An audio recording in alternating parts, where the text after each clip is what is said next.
فتح کی داستاں، وہ جو ظالموں کا زوال ہو. یا ربی یا ربی.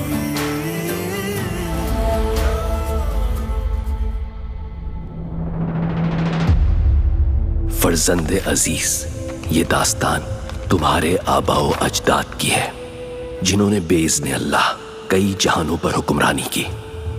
اس داستان کا نقطہ آغاز مکہ ہے، جہاں پہلی وحی کا نزول ہوا، جس نے دلوں کو یوں تسخیر کیا کہ ہندوستان سے ہوتی ہوئی اندلس اور اندلس سے القدس تک پھیل گئی. یوں عدل و انصاف کی علامت بن کر نور ہلالی ایک عالم پر چھا گیا، اور ایک دن ہلالی سرحدیں صلیبی سرحدوں سے جا ٹکرائیں. تب شاہ بازنطین نے اپنی مدد کے لیے پوپ کو پکارا.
آپ کے حکم کے مطابق فوجیں محاصرے کی جگہ پر پہنچ چکی ہیں. جنگی خیمے لگا دیے گئے ہیں. میری دو دھاری تلوار کو ایک طرف سے جنگ کی آگ اور دوسری طرف سے صلاح الدین کے انتقام نے دھار لگائی ہے. ہر مسئلے کا حل فتح ہے.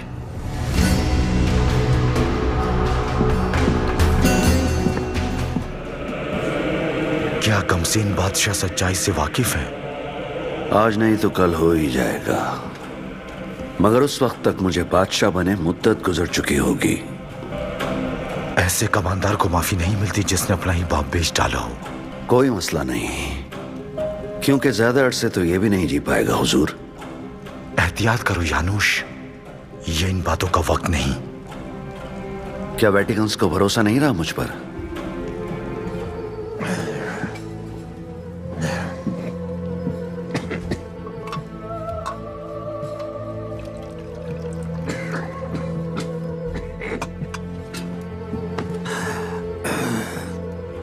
ہم تمہارے ساتھ ہیں، لیکن فی الحال معاملہ اس وقت ہم دونوں کا نہیں ہے. اچھا تو پھر کس کا ہے؟ وارنا کے واقعات کی یاد ابھی تازہ ہے اور فرانسیوں کے بھی یہی خیالات ہیں.